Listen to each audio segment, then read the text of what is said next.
Bienvenidos a tu programa Praxis Asesora. El día de hoy vamos a hablar de un tema muy interesante que es el acceso al sistema de justicia penal en Latinoamérica. Como te has dado cuenta, aquí en México estamos sufriendo un gran problema con la justicia penal, ya que, como ves en las noticias, la gente ha dejado de creer en las instituciones que se encargan de impartir justicia. Y cada día nos encontramos con que la sociedad civil intenta hacer uso de la fuerza y hacerse justicia por propia mano. El día de hoy tenemos invitados especiales con motivo del coloquio que Praxis Universitaria en estos días está llevando a cabo en el campus El Rosario de la URCE, quienes nos compartirán la visión que se tiene en otros países acerca del sistema de justicia penal. Maestro Gustavo. Sí, muy buenos días tenga todo el auditorio que nos está escuchando, nos está viendo, y desde luego voy a permitirme presentar a quienes nos acompañan en este panel, desde luego que considero será muy interesante, pero voy a destacar también que nos acompaña Clara Santos de Asistencia Legal por los Derechos Humanos, ASILegal, que de alguna manera también ha sido copartícipe de este coloquio internacional sobre derechos humanos y sistema de justicia penal en México, a quien le agradecemos que nos acompañe. También, desde luego, un saludo a nuestro amigo el maestro José Luis Gutiérrez Román, quien es el director de ASILegal. Bienvenida, Clara. También nos acompaña el doctor Manuel Edwin de Colombia, Alejandro Distein de Argentina y Emilia Müller de Argentina, a quienes desde luego les damos la más cordial bienvenida. Y como efectivamente nos decía el licenciado José Luis Galicia, en el sentido de abordar un tema que posiblemente el tiempo sea insuficiente, porque efectivamente en México tenemos una situación muy compleja, principalmente aquí en nuestra entidad en Oaxaca. En los últimos días se ha estado reflejando una situación muy compleja, que tiene que ver no solamente con el ámbito del derecho penal, yo diría que es más amplio, pero en el caso muy específico nos vamos a enfocar al sistema de justicia penal y sobre todo compartir un poquito como que estas experiencias que se han vertido en estos días en el coloquio internacional, porque esto genera polémica, ¿no? Es decir, cómo se visualiza esta situación tanto en el ámbito de procuración de justicia como en el ámbito de administración, o cómo lo visualiza también la sociedad civil, que son tres visiones totalmente distintas, y de repente pareciera que entramos en choque, ¿no? Claro que de destacar que esto se da, pues sobre todo a partir de las reformas constitucionales, tanto en materia penal que se da en el 2008, como la reforma constitucional en materia de derechos humanos, que comienza a implementarse a raíz del 2011. Entonces, pues bueno, bienvenidos queridos amigos. Gracias. Y desde luego, pues no sé, José Luis, quisieras empezar con unas preguntas de manera muy específica o de manera muy general para nuestros invitados. Pues sí, me gustaría que para empezar a entrar a este tema nos compartieran la visión general de cómo es el sistema penal en sus países, que eso sería interesante empezar a conocer y que nuestra audiencia empiece a ver cuál es la distinción. Sobre todo, les decía fuera del aire que los que somos abogados pues conocemos mucho los sistemas, ¿no? Estudiamos, hacemos comparativos, pero fuera de ese ámbito la sociedad civil nada más ve hasta el límite donde los medios permiten ver. No se puede ver, a veces no se interesan más allá. Entonces sí sería interesante que nos empezaran a compartir de forma muy general, muy sintética, cómo es la visión del sistema penal en sus países. No sé quién. Bueno, arranco yo. Como presentó el maestro, bueno, soy Alejandro Dixon, soy de Argentina. En la Argentina el sistema penal está como... Justamente fue un poco lo que me trajo a mí acá al coloquio, justamente el tema el acceso a la justicia está creciendo, sin embargo es bastante dificultoso. Las víctimas, por su parte, tienen la posibilidad de crecer, pero ¿por qué crecieron? Por su propio crecimiento, no por una cuestión que haya impulsado el Estado. Las víctimas, a través de una ola de inseguridad que hay en Argentina, que es muy grande, empezaron a crecer y a fortalecerse entre ellas. formaron un grupo entre ellas que incluso favorecieron no solo el crecimiento de las víctimas, sino al crecimiento del acceso a la justicia. ¿Por qué? Porque visualizaron su cara en los medios, ¿sí? Cosa que si esto no hubiera sido así posible, seguramente la voz de la víctima no hubiera sido escuchada. ¿Qué lograron? Por ejemplo, que recientemente, en julio de este año, se creó una ley de víctimas, ¿sí? Que esto no existía en la Argentina, pero vuelvo a repetir, esto no fue por un impulso del Estado, esto fue por un impulso de las propias víctimas. A partir de ello y de esta ley, no solo se les permitió tener un abogado para las víctimas que las pudiera asesorar, sino que además mejor dicho, se reforzaron ciertos derechos que quizás el común de la gente no sabía que estaban presentes. No solo el común de la gente, sino que muchas veces el Estado no sabe que están presentes. El Estado muchas veces se ocupa del imputado y no tanto de la víctima. Y debería ser en partes iguales. Debería respetarse los derechos de la víctima, pero también respetarse los derechos del imputado. Ante eso vamos a tener una justicia, valga la redundancia, justa, ¿sí? Entiendo que hay cosas por mejorar.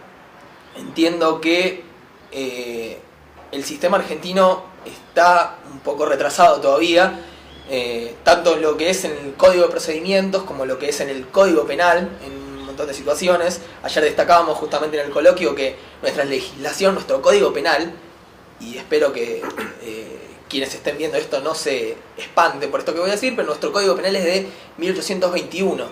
Más allá de unas ciertas reformas que estuvieron haciendo en el código, con leyes complementando ciertas cuestiones, el código es viejo y por eso deberíamos actualizarlo, y es otro de los grandes problemas que tiene la justicia argentina. Por otra parte, y yendo a un ejemplo concreto de lo que pasa con la víctima hoy en día en la Argentina, cuando la víctima se acerca a un tribunal de justicia para averiguar por su causa, para ver qué pasó con la persona que le robó, que intentó estafarla, cuando se acerca al tribunal le dicen: mire señora, mire señor, usted no es parte en este proceso, entonces no le puedo dar información. Esas son las cosas que creo que hay que modificar. No puede ser que una víctima, por no ser, poniéndolo entre comillas, parte, por no ser no estar asesorada por un abogado, no puede acceder a la información sobre algo que le pasó a ella, ¿sí? En ese sentido, quiero insistir un poco en lo que decía, lo que hice hincapié en el coloquio. Creo que la víctima debe tener un asesoramiento, y ese asesoramiento debe ser de parte del Ministerio Público Fiscal. Hoy en día el Ministerio Público Fiscal no tiene ese contacto con la víctima fluido que le permite a la víctima sentirse más segura y más consciente de que sus derechos están siendo respetados. La víctima está ahí en la nebulosa, y creo que es un problema que no pasa solo acá, sino que en varios países de Latinoamérica. Por lo menos esa es la experiencia que tengo yo.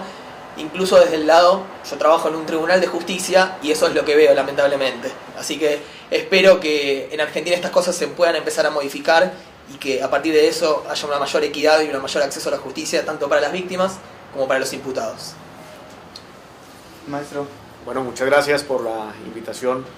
Agradecimiento dirigido a Praxis Universitaria y a quienes están detrás de esta interesante organización. Ya lo dijo el maestro Gustavo, de Manuel Chávez Peña, de Colombia. Y bueno, muy bien, orientando la respuesta hacia la pregunta, el sistema o el acceso a la administración de justicia, y específicamente las víctimas, para el caso de Colombia, mi país. Bueno, pues creo que se debe hacer el estudio desde dos categorías distintas. Una es las normas que existen para permitir el acceso a la administración de justicia de las víctimas, y otra es la voluntad política o efectividad que existe para hacer cumplir estas normas de acceso a la administración de justicia.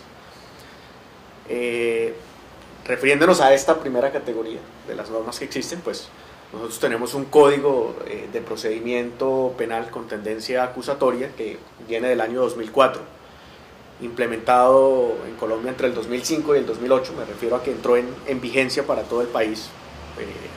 Finalmente en el 2008 hubo una implementación gradual, y efectivamente el código contempla unos derechos de las víctimas desde la fase de indagación a que pues, se le reciba la denuncia, a recibir información respecto del estado de su indagación, a ser asistidas por un apoderado. Si no lo tienen, pues la Fiscalía podrá tramitar que se les designe uno de oficio. Bueno, una serie de derechos en esa etapa de indagación, otras que les permitían intervenir en la fase de juicio cuando ya la Fiscalía había formulado una acusación, y a partir de la acusación existen básicamente 3 audiencias: la audiencia de formulación de acusación, una audiencia de solicitudes probatorias con fines de que el juez las decrete, que se denomina audiencia preparatoria, y una audiencia de juicio oral, en las cuales se ha permitido a la víctima intervenir, pero pues debo hacer la aclaración de que desde el texto del Código de Procedimiento Penal inicialmente no era clara su posibilidad de intervención, y esta se concedió ya por vía de control de constitucionalidad por parte de nuestra Corte Constitucional, que en Colombia es un tribunal independiente que tiene a su cargo la vigilancia y control de constitucionalidad de las leyes, y por vía de una figura que se denomina, o el concepto de omisión legislativa, consideró que debía incluirse la participación de las víctimas en este tipo de audiencias. Y normativamente se tiene previsto que si a partir de la audiencia preparatoria es indispensable que la víctima intervenga, si lo desea, a través de un apoderado. Y aclarando además que en la etapa de juicio oral, constitucionalmente, desde el control de la posibilidad de intervención de la víctima en el juicio oral, se estima que, o se definió mejor, que la víctima no puede intervenir en la práctica de la prueba, por ejemplo, para hacer preguntas de interrogatorio, contrainterrogatorio, en fin, en el juicio, porque esto desequilibraría el sistema o iría en contra de lo que puede ser un sistema de tipo adversarial. De manera que la víctima puede intervenir con su apoderado para presentar alegatos de conclusión con pretensiones de condena, desde luego, que es lo más lógico, al concluir el juicio oral. Esto en cuanto a lo que podría ser formalmente la consagración de derechos y posibilidades de intervención de la víctima. Ahora, si vamos a la realidad, a lo que en verdad ocurre, que planteé desde el inicio como una segunda categoría de estudio, pues en realidad el problema sí es bastante complejo, porque primero hay una congestión judicial importante que impide que las causas avancen con celeridad. Las víctimas en la etapa de investigación, si bien tienen derecho a ser escuchadas, porque pues así lo garantiza nuestro código, pues no siempre ocurre, ya lo decía Alejandro desde la experiencia argentina, pues bueno, puede ocurrir que vaya a pedir información y le den un puertazo en la cara diciendo, bueno, sí tienes derecho, pero te lo damos en otra oportunidad. Ya son cuestiones de manejo y de comportamiento de los funcionarios, ¿verdad? Que eso se escapa de lo que puede ser la reglamentación legal. Entonces, en esa fase de indagación, principalmente por la celeridad por la congestión judicial y el manejo o mejor, los problemas que trae consigo esa congestión judicial, pues no podríamos hablar de una atención efectiva. Y ya en las fases de juicio, pues el procedimiento, cuando se ha formulado acusación, pues el procedimiento avanza, pero aquí ya hay una inversión de la concepción de derechos de víctima, y pasa a ser el Estado, el aparato estatal, junto con la víctima, en contra del acusado, que pues se enfrenta a ese aparato estatal. Podría afirmar que en algunas circunstancias con preponderancia de los derechos de las víctimas frente a un otro interviniente acusado, que desde luego está revestido de un derecho internacional y constitucionalmente consagrado para nosotros, que es la presunción de inocencia, que solo hasta que exista una sentencia definitiva que resuelva o quebrante o rompa esa presunción, pues podrá hablarse de responsabilidad, y antes lo que se exige es el trato como inocente, pero se ve también esa inversión y hasta preponderancia. Por último, pues clarificar que existen algunas leyes especiales de atención y protección a víctimas en el contexto del conflicto armado. Colombia ha experimentado 2 procesos de paz, uno respecto de el conflicto con los grupos paramilitares y otro con los grupos guerrilleros, y de esas experiencias de procesos de paz han surgido leyes de justicia transicional que incluyen también procesos tanto de responsabilidad penal diferentes al procedimiento ordinario, y también leyes distintas de atención y protección, en este caso concreto, de víctimas del conflicto. Eso es. Pues, maestro Gustavo. No, pues yo diría que más bien participe la doctora Emilia y pues pasamos posteriormente. Bueno, muchas gracias primero a Praxis Universitaria por la invitación, sobre todo al maestro Gustavo, y por la hospitalidad de estos últimos días que nos recibieron en esta ciudad que es hermosa, no solo culturalmente, sino gastronómicamente y por sobre todo en cuanto a calidad humana. Y me voy a apartar, se nota que mis compañeros y yo somos especialistas en derecho penal, entonces uno cuando habla de acceso a la justicia tiende a pensarlo desde el lado del derecho penal, o al menos es lo que trabajamos cotidianamente. Así que no me voy a apartar de la idea central, que es hablar del acceso a la justicia, pero sí me voy a referir a unas políticas de Estado que se implementaron hace ya algunos años, creo que alrededor de 10 años, en Argentina, con respecto a los grupos más vulnerables que, al menos en la ciudad de Buenos Aires, se centran en lo que se llama villas de emergencia.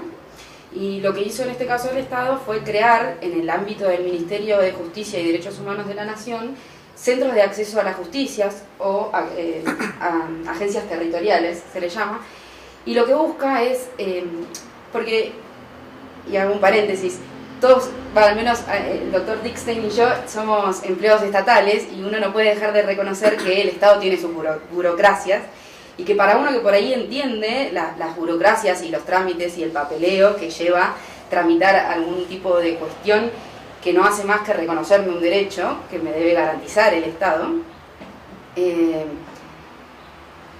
es burocracia pura. Y si para uno es difícil, que es abogado y entiende todos los trámites que se deben llevar a cabo, para una persona que por ahí tiene otra educación, es aún más difícil. Por lo tanto, lo que hacen estas agencias territoriales es una comunidad de todos los ministerios del Estado, ya sea el Ministerio de Educación, el Ministerio de Salud, y lo que busca es incorporar a la sociedad y a la parte más vulnerable que se encuentra en estas villas de emergencia y acercarle los derechos, al igual que al resto de la sociedad, ¿no? Como parte de garantizar estos derechos primarios, que estoy hablando de el poder acceder a un sistema de salud público, el poder acceder a la seguridad social, a la educación primaria, que para el Estado argentino es obligatoria y muchas veces no se puede garantizar por falta de cupos, o mismo poder insertar a la persona en un mercado laboral. Y me parece que también esto es importante, más allá de no dejar de destacar que comparto todo lo que dijo mi compañero, mi compatriota, al respecto de los derechos que tiene la víctima dentro del proceso penal, pero me quería referir a esto de las personas como seres humanos y los derechos humanos que tenemos todos como integrantes de una sociedad, y estos derechos que se deben respetar, y que muchas veces la persona desconoce estos derechos básicos, porque no estoy hablando de cosas muy extrañas, ¿no?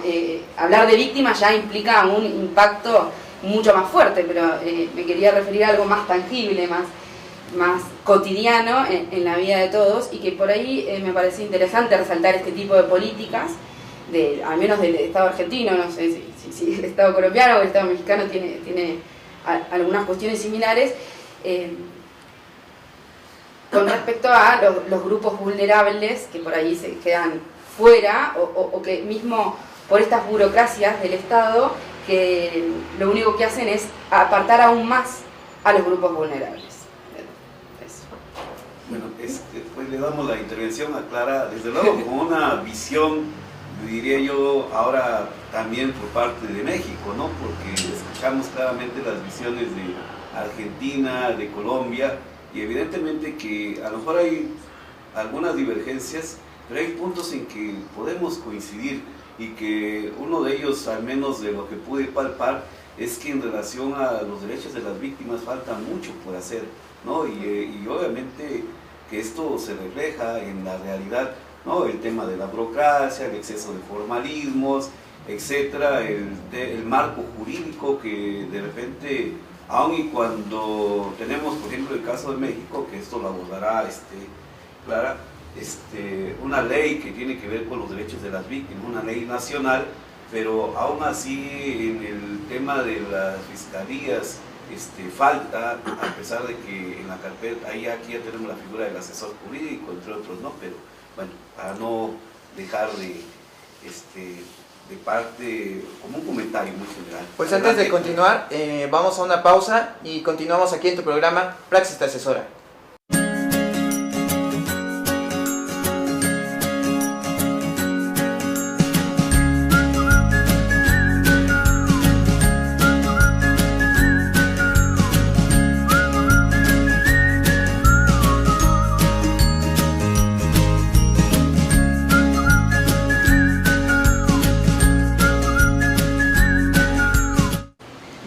Continuamos aquí en tu programa Praxis te asesora. Pues estamos hablando acerca del acceso de justicia penal en Latinoamérica. Nos han compartido nuestros invitados la visión que se tiene en diferentes países como Argentina y Colombia. Ahorita vamos a empezar a abordar lo que nosotros ya conocemos, pero qué mejor de un especialista acerca de nuestro sistema de justicia penal. Licenciada.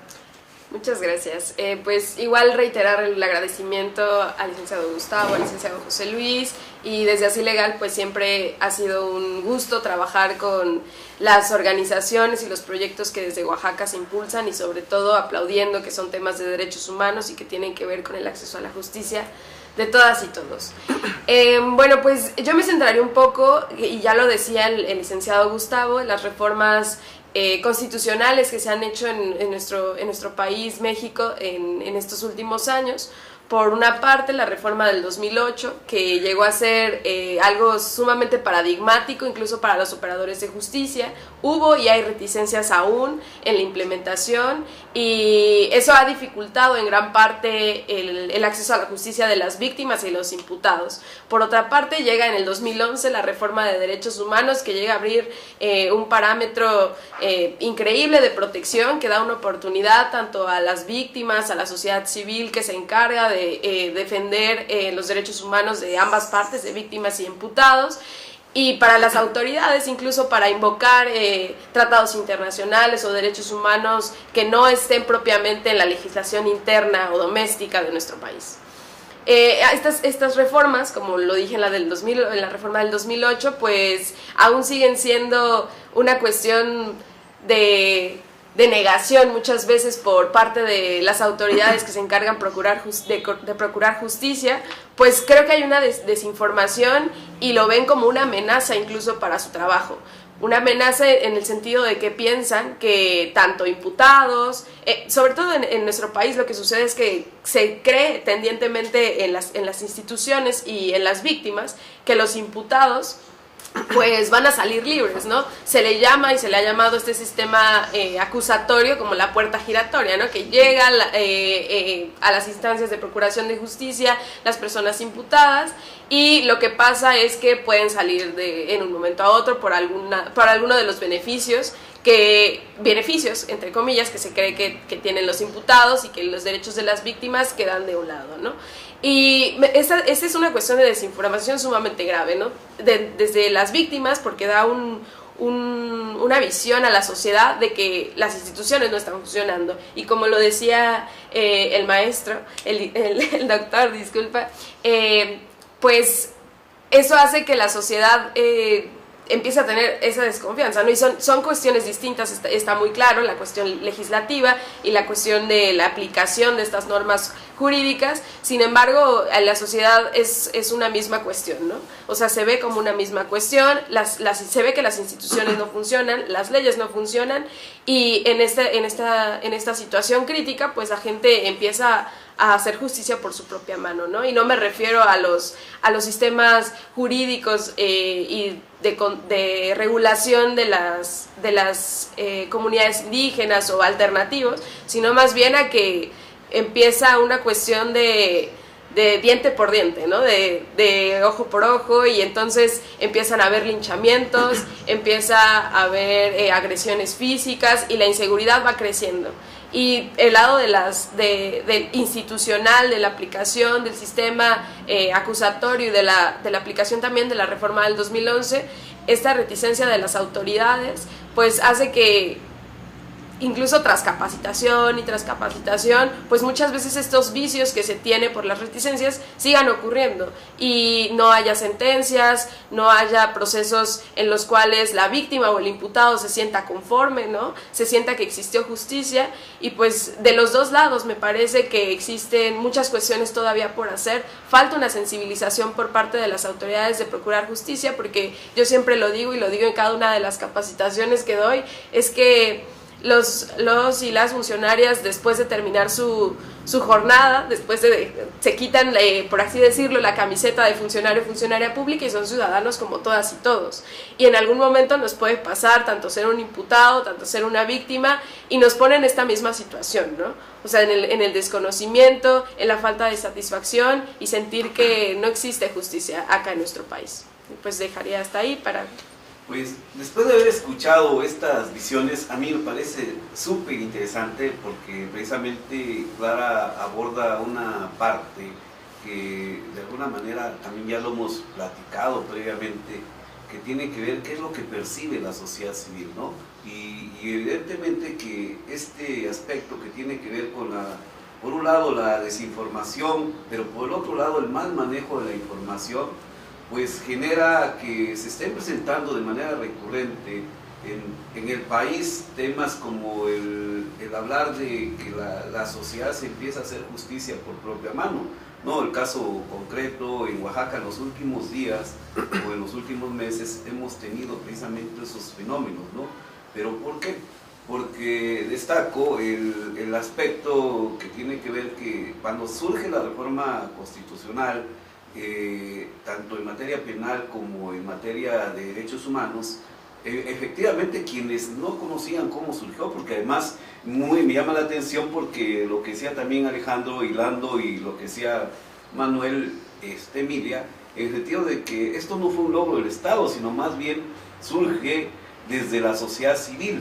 Es decir, yo recuerdo porque hay un diagnóstico de la Oficina del Alto Comisionado de Naciones Unidas del 2003, cuando hace referencia de que el sistema de justicia en México tenía que ser cambiado, tanto en el ámbito penal como en la reforma constitucional. Esto dio lugar a que en 2003 igualmente se emitan una serie de recomendaciones por parte del sistema interamericano y por parte de los mecanismos de la ONU hacia el Estado mexicano para hacer las reformas. El problema, y lo digo, el problema es que las universidades o en el ámbito educativo no nos preparamos para abrirnos, sino más bien pareciera que hicimos lo del avestruz, es decir, escondernos y un temor a enfrentar una realidad que nos iba a ganar. La resistencia se dio y no me dejará mentir Clara en el sentido de que todavía muchos juristas en México hasta la fecha se siguen resistiendo.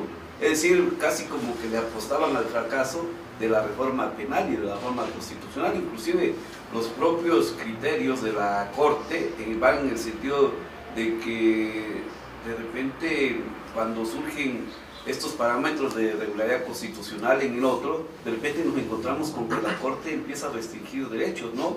Y pensar que vulnera ese principio pro persona, ¿no? Entonces yo más bien quisiera que pues la siguiente participación de cada uno pudiera enfocarse a ese punto, ¿no? Es decir, ¿cuál es la opinión? Si en sus países también está sucediendo este fenómeno que tiene que ver con la cuestión de que la propia desconfianza de la ciudadanía genere esta parte de la aplicación de justicia por propia mano, ¿no? Que no es lo deseable, inclusive nuestra Constitución lo prohíbe en su artículo 17, ¿no? Entonces, son algunos fenómenos que pues tenemos la norma, ¿no? El problema es el alcance de las normas que también le resta eficacia a la justicia. Bueno, empiezo por mi parte. Ahí va. Bueno, sí, en Argentina es un fenómeno constante y que cada vez crece más. Muchas veces, y en esto sin ánimos de echar culpas y demás, pero muchas veces en esto influyen los medios de comunicación. Los medios de comunicación muchas veces enfocan en la inactividad del Estado, que no deja de ser cierta por demás, pero hacen mucho hincapié en eso. Entonces las víctimas, ¿qué ocurre? Dicen, bueno, si el Estado no hace nada por mí, entonces lo voy a hacer yo.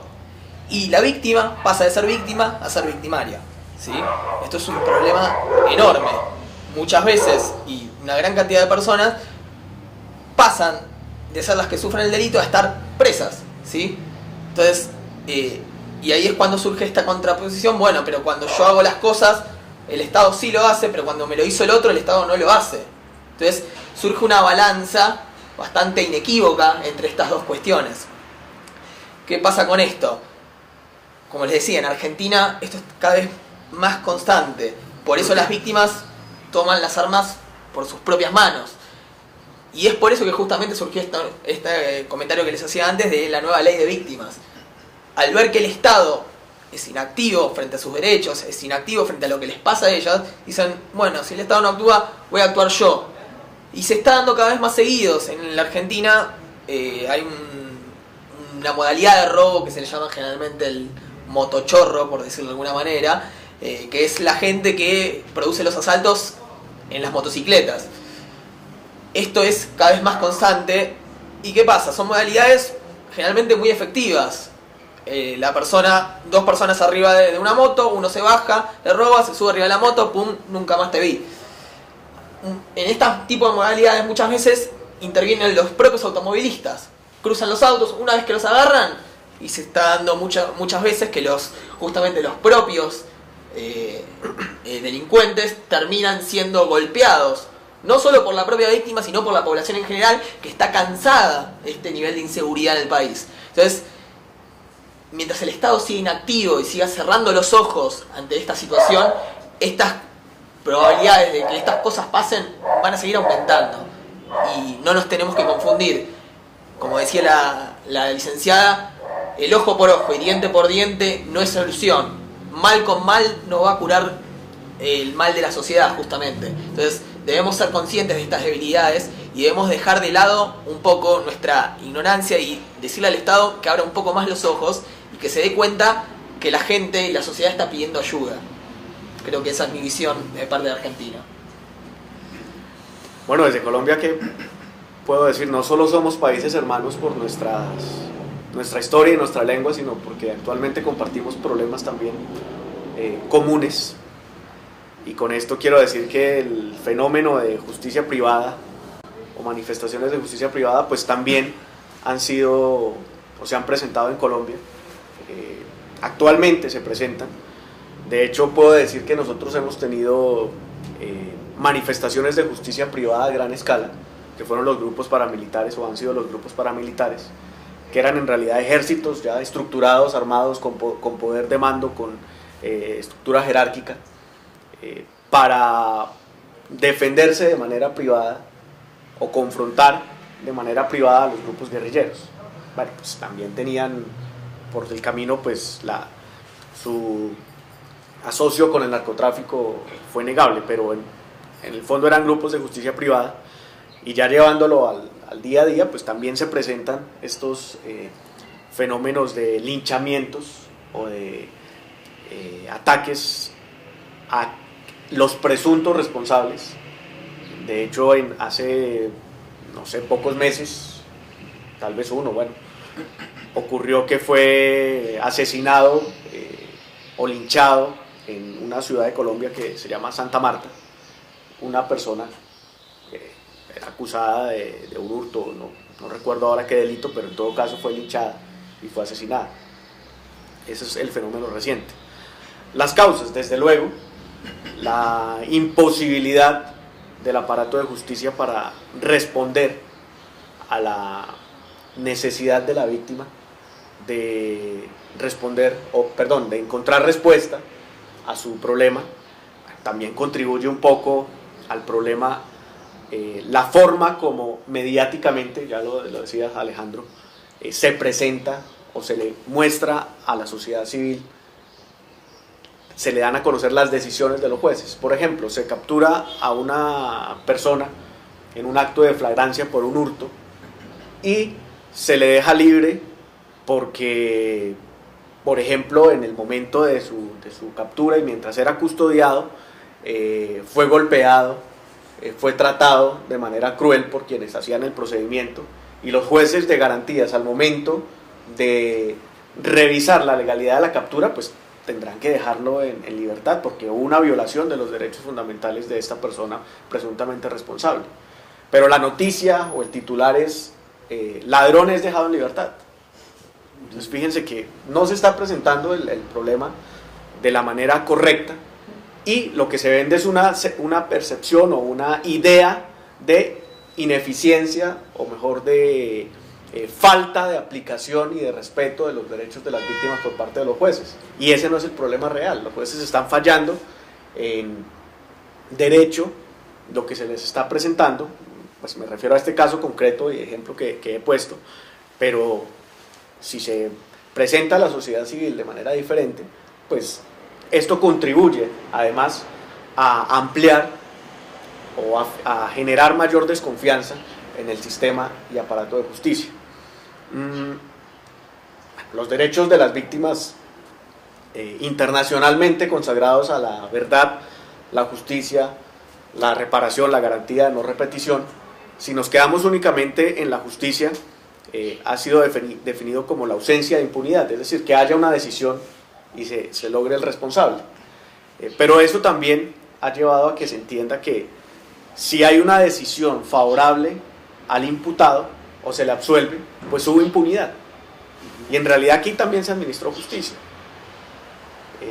Pero la forma en la que se presenta la información, la manera en que se trata la información, es también uno de los factores, además de la real e innegable incapacidad del Estado para brindar una respuesta pronta a la solución del problema, también la manera en la que se presenta la información, la manera en la que se da a conocer en las decisiones judiciales, contribuyen a incrementar esa percepción de ineficiencia del Estado y de ineficacia del Estado, que creo que es común entre nosotros como países hermanos. Doctora. Sí, yo estaba pensando, al menos desde mi experiencia personal, yo trabajo para el Ministerio Público Fiscal de Argentina, y quedándome también un poco con lo que decía el maestro Gustavo al principio, de que en la universidad en definitiva no nos preparan para que el abogado se enfrente a una víctima. Lo cierto es que en la universidad nos enseñan que la víctima es un testigo más. Para la fiscalía es el testigo más importante, pero no deja de ser un testigo. Y lo que yo aprendí, al menos de la universidad, es que al testigo le tengo que sacar lo que más me importa, lo que me sirve para el caso, porque yo además tengo 20 casos más arriba de mi escritorio, 15 casos de arriba de mi escritorio, entonces es rápido, le saco lo que me importa y lo desecho. Pero lo cierto es que el testigo, la víctima, el imputado son personas que tienen derechos y que deben ser reconocidos o al menos comprendidos por parte de los operadores de justicia. A mí al principio me pasaba, sobre todo cuando entrevistaba a las víctimas, que cuando la víctima, sobre todo, que es la que más implicancia tiene en el proceso penal y se encuentra en sus sentimientos realmente vulnerados y bueno, sus derechos aún más, se larga a llorar y uno no sabe qué hacer. Uno no está preparado que un testigo llore en una audiencia, ¿no? Y empezamos, al menos en mi fiscalía, yo empecé a entrevistar a las víctimas en conjunto con una licenciada en psicología.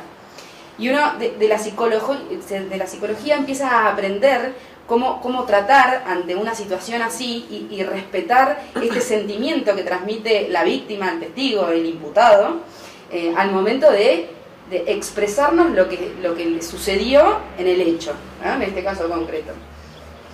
Y también refuerzo que es importante el trato con el imputado, y un poco lo que decía el compañero Manuel, porque creo yo, y supongo que las tres sociedades, los tres estados representados en esta charla, los sistemas penales suelen seleccionar a los más vulnerables.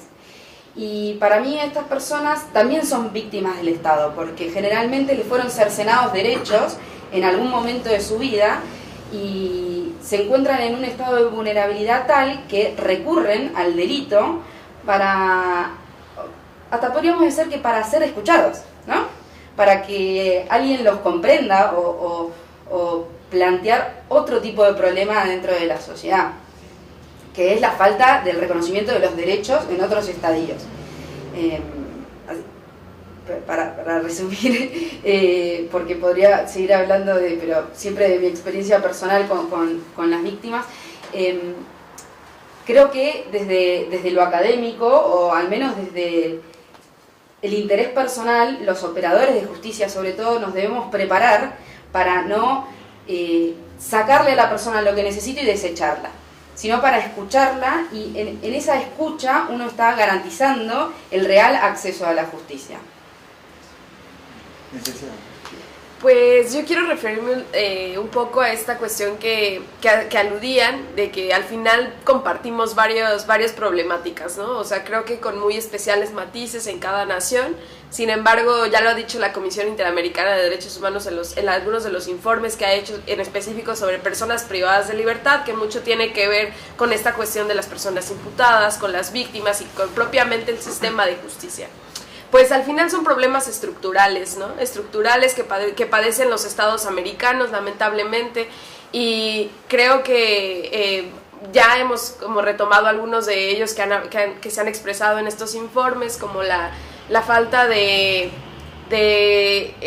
independencia del Poder Judicial, por ejemplo, que es una cuestión también sumamente vinculada a lo que decía el maestro Alejandro respecto a los medios de comunicación. Y por ejemplo, en nuestro país, el presidente anterior llegó a hacer estos comentarios del nuevo sistema de justicia, ¿no? Del nuevo sistema penal acusatorio.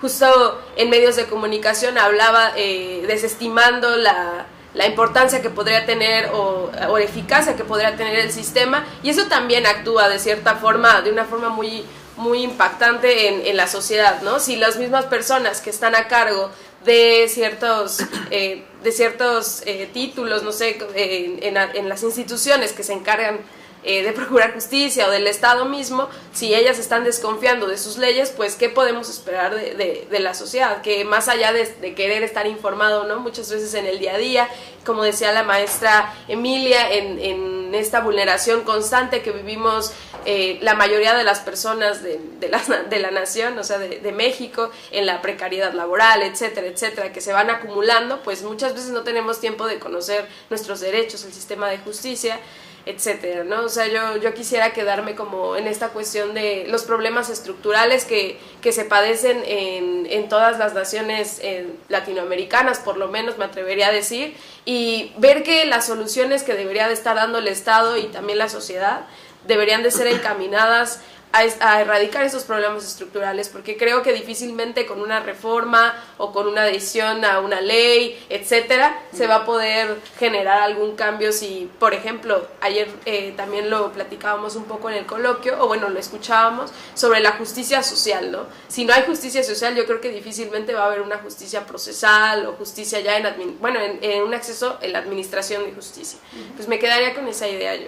Gracias. Muy interesante, la verdad, las reflexiones que hacen, porque pues se abordan distintos puntos, ¿no? Tal vez decía yo al inicio que el tiempo, ¿no?, se vuelve insuficiente, pero aún así podemos polemizar demasiado y no vamos a resolver, ¿no? Porque ahorita decía Clara algo, me llamó la atención, ¿no?, toda la parte estructural, ¿no?, que al menos está impactando en todo el continente americano, ¿no?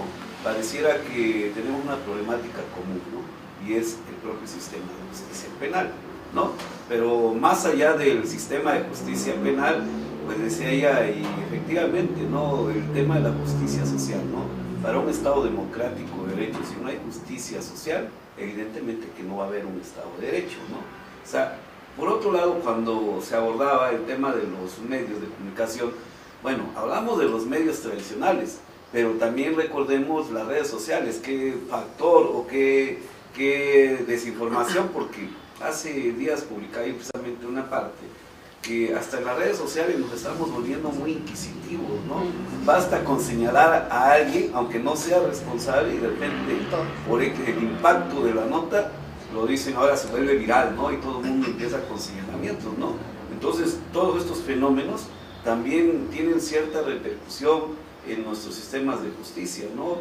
El caso de los linchamientos también es un tema que tiene que ver con el regreso a un sistema inquisitivo, pero por parte de la sociedad.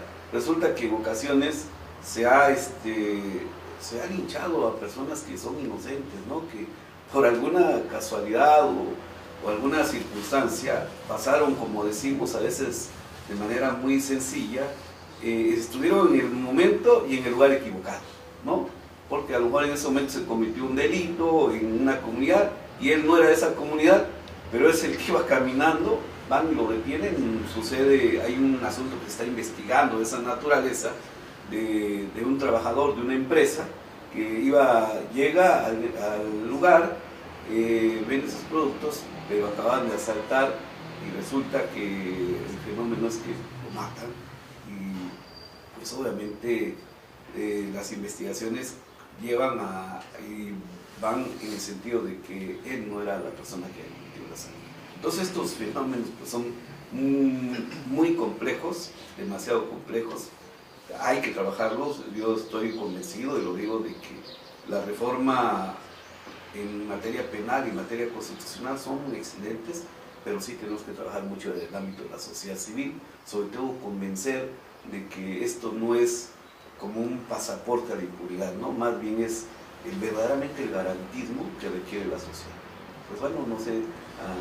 Yo sí tengo varias cuestiones. Escuchándolos compartimos bastantes cosas en común en Latinoamérica, pero antes de terminar con el programa, sí me gustaría tener como la visión, desde su perspectiva, de cómo solucionar estos problemas. Se habla de justicia social, pero en efecto,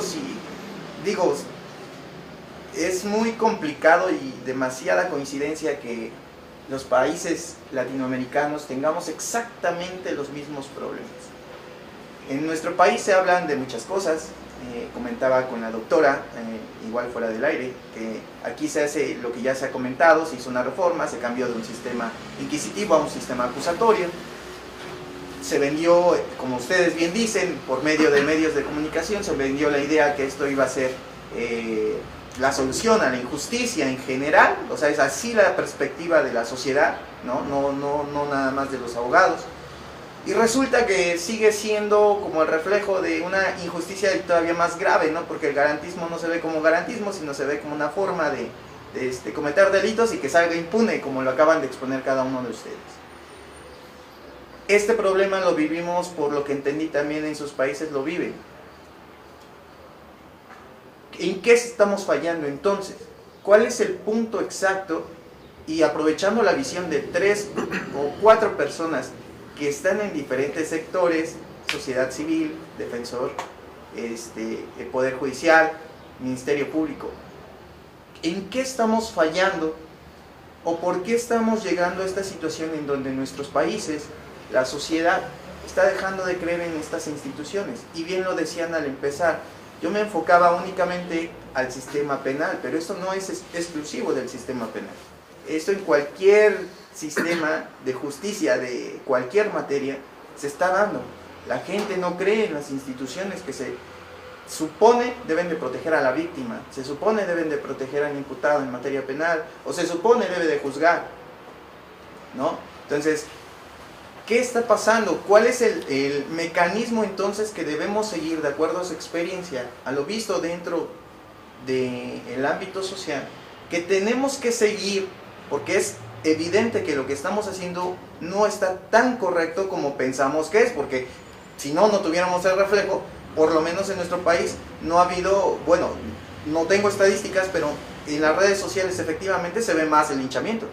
Entonces, lo cual quiere decir que pues todos tus sistemas, todas tus reformas, todo el garantismo, todo lo que tú me puedas hablar del sistema penal, ahora estamos hablando en México también de juicios orales civiles, que también prometen la garantía, etcétera, no están funcionando.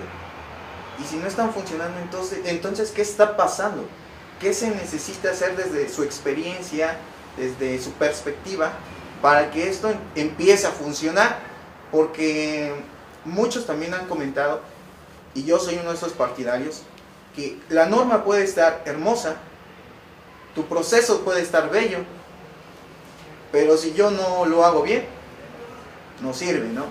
Y todo el mundo se enfoca al proceso, a la norma, a cambiar, modificar, reformar, ¿no?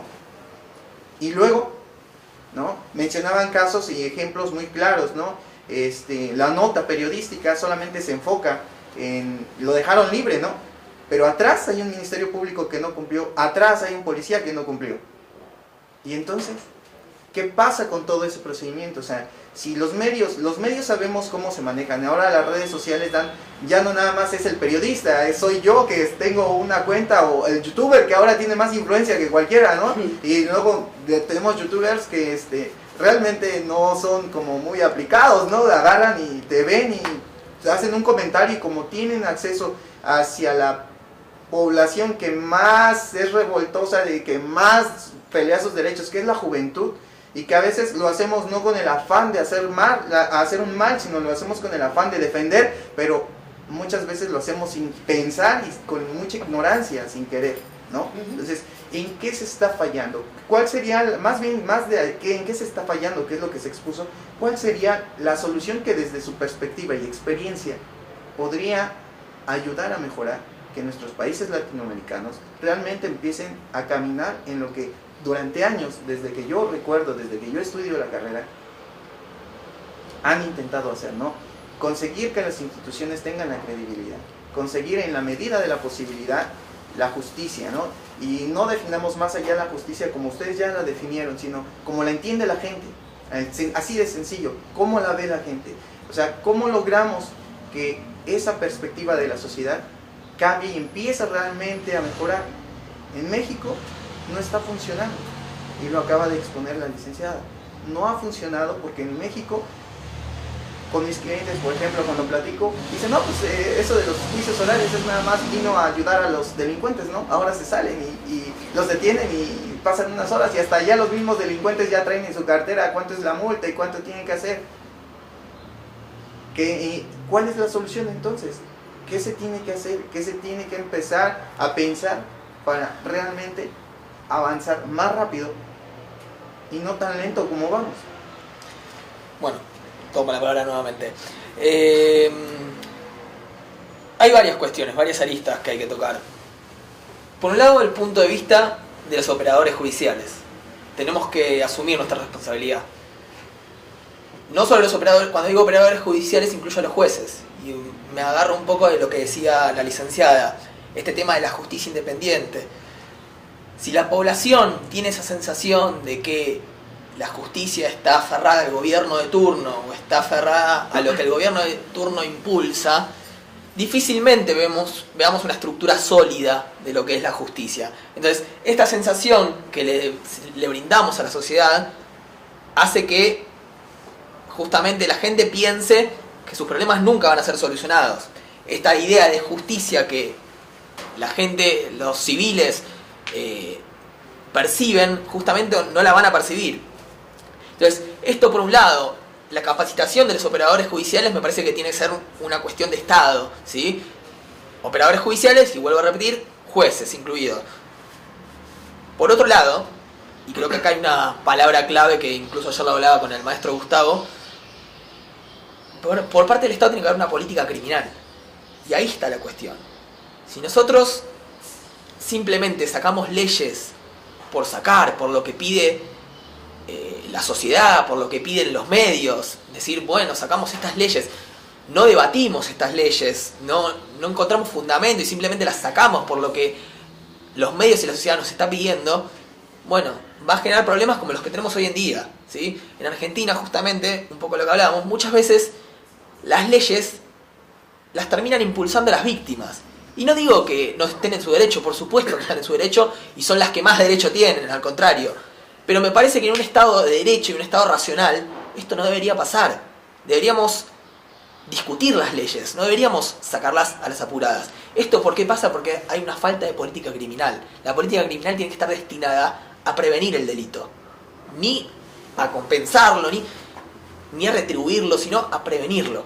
Si nosotros no formamos una política criminal que se encargue de prevenir el delito, difícilmente podamos evitar todas estas cuestiones, podamos evitar los linchamientos, podamos evitar la justicia por mano propia y podamos evitar que la sociedad, quizás con mucha razón, diga que el delincuente entre por un lado y salga por el otro. Entonces, creo que nos deberíamos enfocar en estas dos aristas. Por un lado, la arista de la política criminal, una mayor política criminal, creo que en esto coincidimos en todos los estados latinoamericanos, y por otro lado, una mayor capacitación y formación de los operadores judiciales que a su vez no sean reticentes a los cambios, ¿sí? Tenemos que estar más preparados, que estamos en otra sociedad. Tenemos que estar, como decía la licenciada, más propensos, porque cada vez que hay una reforma, los operadores judiciales en su cajita cerrada dicen, no, esto no, porque yo lo venía haciendo así. No, tenemos que ser conscientes que las cosas están cambiando, que las sociedades cambian, y que si no cambiamos nosotros, el delito va a seguir creciendo y no vamos a poder darle más respuestas a la sociedad, y esta sensación de injusticia va a seguir estando vigente en todos lados.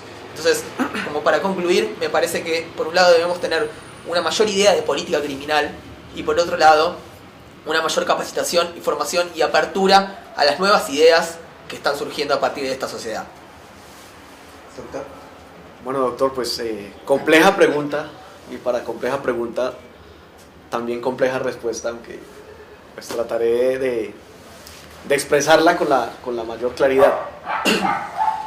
Y creo que se debe partir de esa utopía abolicionista que, como la menciona un autor muy destacado de derecho penal en mi país y también para Latinoamérica, el maestro Juan Fernández Carrasquilla, es si el derecho penal es la solución o en realidad es parte del problema, o si por el contrario lo que estamos es creando falsas expectativas a la sociedad civil, en el sentido de que va a ser el derecho penal, o mejor, la amenaza con pena criminal respecto de una conducta, la que va a lograr que estos comportamientos desviados o que afectan de alguna manera derechos individuales o colectivos, logre que esos comportamientos dejen de ocurrir o dejen de presentarse.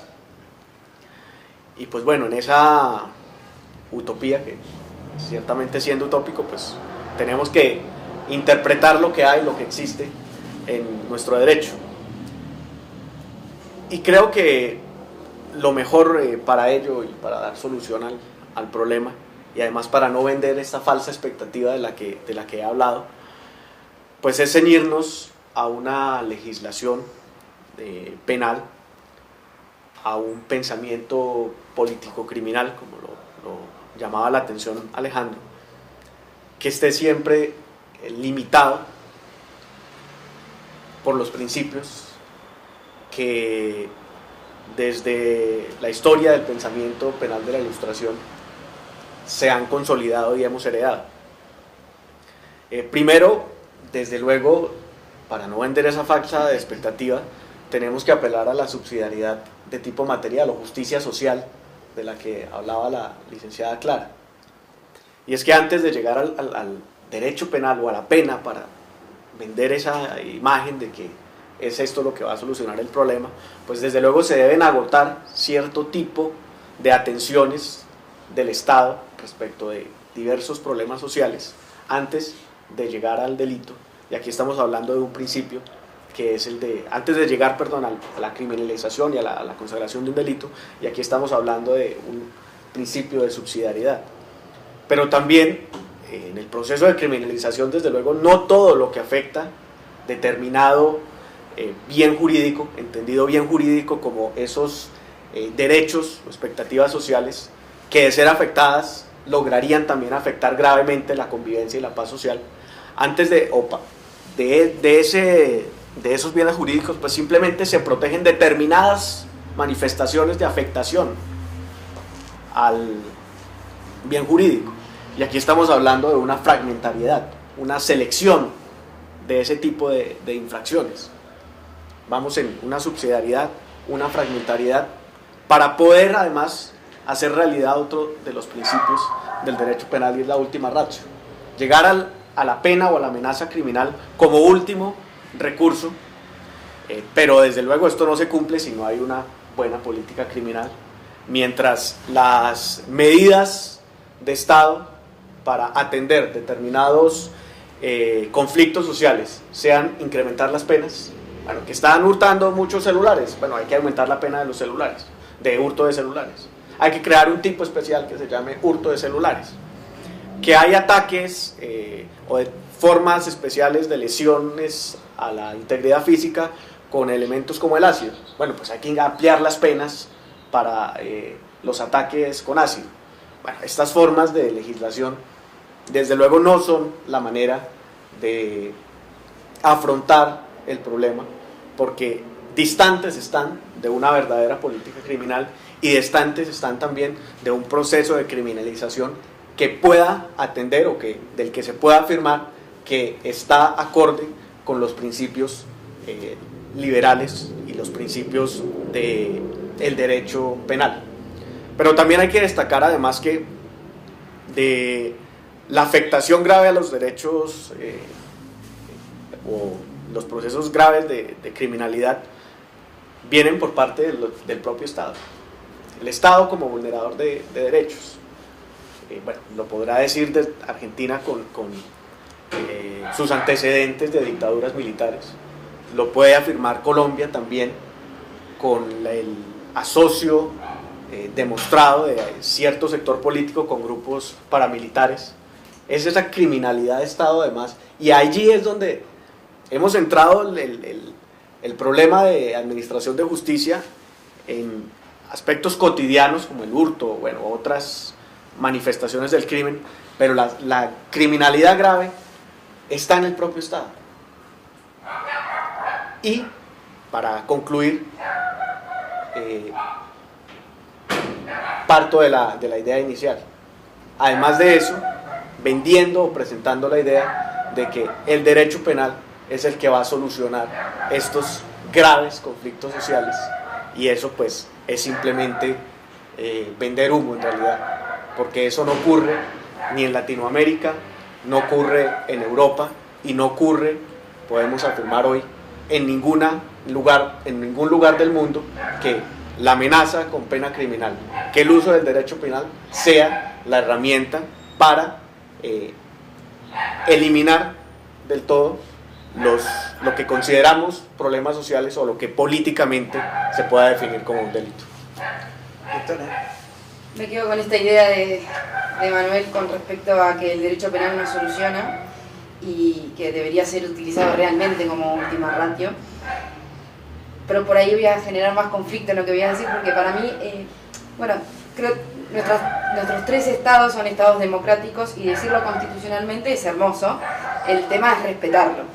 Y creo que ahí radica el problema, porque más allá de que hemos tenido estados criminales, como ser lo que nombraba Manuel, creo que el problema transversal es la corrupción en el Estado, y ahí es el punto en donde se cercenan los derechos de la sociedad en general, porque el Estado está tan preocupado en corromper las instituciones que no se preocupa en que las instituciones realmente le reconozcan los derechos que deben ser garantizados por las propias constituciones, ¿no? Esto es el acceso a la salud, lo que decía al principio, el acceso a la educación, al empleo, hasta la cultura, el deporte, digamos, todos son derechos que tienen las distintas sociedades.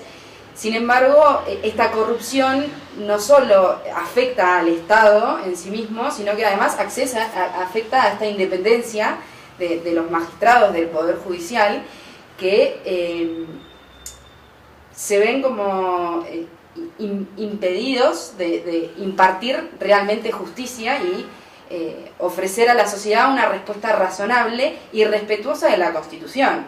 Y con esto reafirmo la idea de decir, bueno, el Estado democrático es lindo decirlo, pero otra cosa es respetarlo. Y la solución que encuentra la sociedad o los legisladores es sancionar leyes y hacer nuestras constituciones aún cada vez más lindas, más lindas.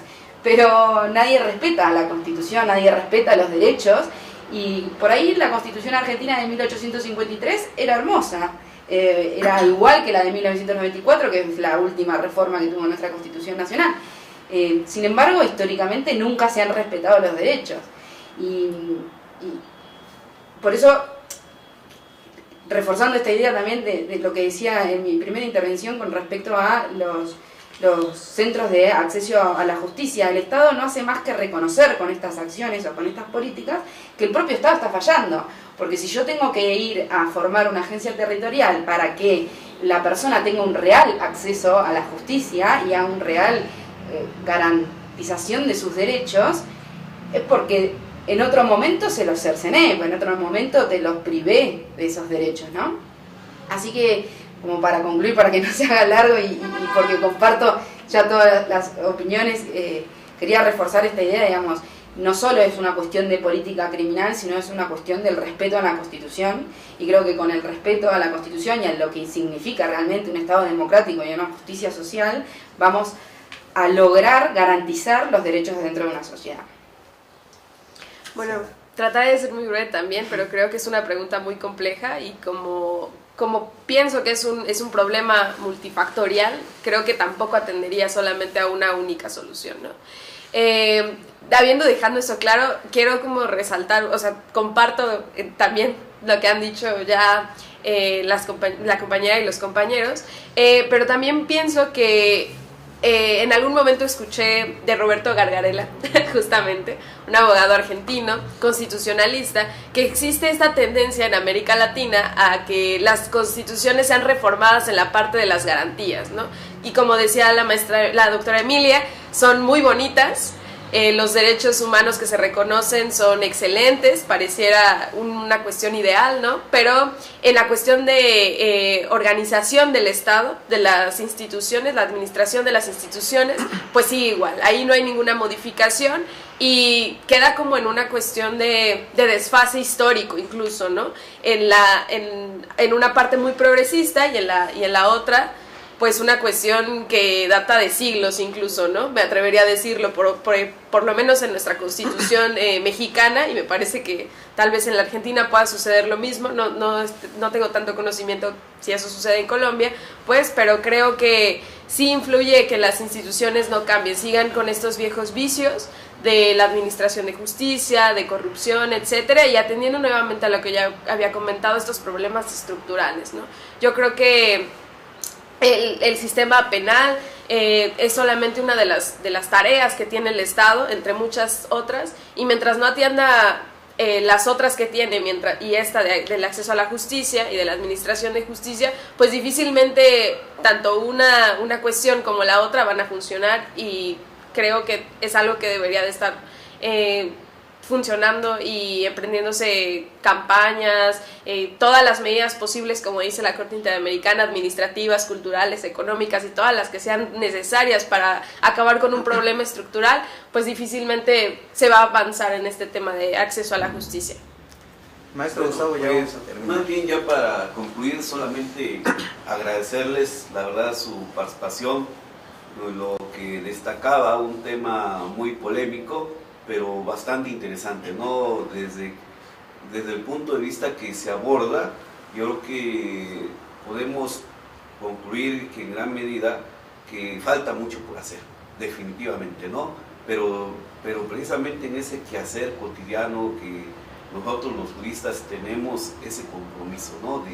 De que a cabalidad empezar a romper esos paradigmas, esos obstáculos que de repente más bien son estructurales, porque se ha logrado, o sea, no podemos tampoco señalar todo esto como si no hubiera existido avances, ¿no? Hablamos de estas reformas, bueno, fue un avance, pero ahora el tema ya después de estar, ahora tenemos que trabajar para que efectivamente cumplan su cometido, ¿no? A 11 años, 10 años de su implementación, pues obviamente ir perfeccionando.